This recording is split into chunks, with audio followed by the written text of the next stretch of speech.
Imagine waking up one morning to discover that your neighbors had been told to kill you, and many chose to obey. Genocide does not begin with machetes.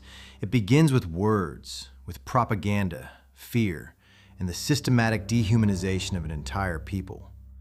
In 1994, that process reached its horrifying conclusion in Rwanda. Over the next 100 days, approximately 800,000 to 1 million people were murdered in one of the most rapid and devastating genocides of the 20th century. It was not a tribal conflict or a spontaneous riot. It was a meticulously planned state project designed to eliminate the Tutsi minority and any moderate Hutus who stood in the way. The Hutu-Tutsi divide itself was not ancient hatred. Under Belgian colonial rule, officials issued identity cards that transformed Hutu and Tutsi into rigid ethnic categories, hardening what had previously been a far more fluid social and economic distinction. That colonial policy became a foundation extremists would later exploit. The graves are only half full. We must finish the work. The Tutsis are not your neighbors. They are Inyenzi. Cockroaches! If you do not kill them, they will kill you. The groundwork was laid through Radio Télévision Libre de Mille Collines, RTLM. Day and night, the broadcast spread hatred, portraying Tutsis as enemies of the nation and preparing listeners to accept mass violence. Listen to me, Hutu pride. Go to the roadblocks. Check the ID cards. Do not let the tall trees escape. To stay neutral is to be a traitor. Go to work. After President Juvénal Habyarimana's plane was shot down on April 6, 1994, the broadcast became even more direct, naming individuals, identifying vehicles, and telling listeners where suspected Tutsis could be found. The killing began almost immediately. It was not carried out only by the army or the Interahamwe militias. Ordinary people, farmers, teachers, even priests, were pressured, coerced, or incited to pick up machetes and clubs against neighbors they had known their entire lives.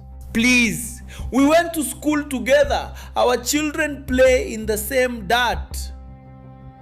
You helped me harvest my beans last season. Why are you doing this? That was before. The radio says you're Inkotany. They say if we don't stop you now, you'll kill our families. If I refuse, they'll call me a traitor. And then they'll come for me. Churches, schools, and hospitals, traditionally places of sanctuary, became some of the deadliest sites of massacre. Thousands were herded into buildings, only for grenades to be thrown inside or the structures to be set ablaze. The world watched in real time, but meaningful intervention came too late. As news reports showed bodies floating down the Kagera River, the world watched the genocide unfold in real time. The United Nations had peacekeepers on the ground, but their mandate was severely restricted. As governments debated whether to officially label the atrocities genocide, the streets of Kigali ran red. By the time the killing ended in July, approximately 800,000 to 1 million people, most of them Tutsi, along with thousands of moderate Hutus, had been murdered. The genocide ended only after the Rwandan Patriotic Front, RPF, captured Kigali and defeated the extremist government, forcing government leaders, militia members, and hundreds of thousands of civilians to flee into neighboring countries. It remains one of the clearest examples of international failure in modern history. It proved that without the will to intervene, never again is just a hollow phrase.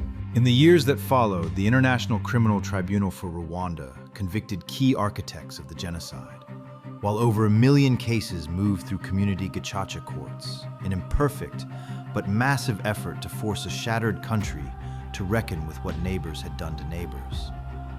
Rwanda serves as a terrifying warning. When a government and its media strip a people of their humanity, neighbors can become murderers in a matter of hours.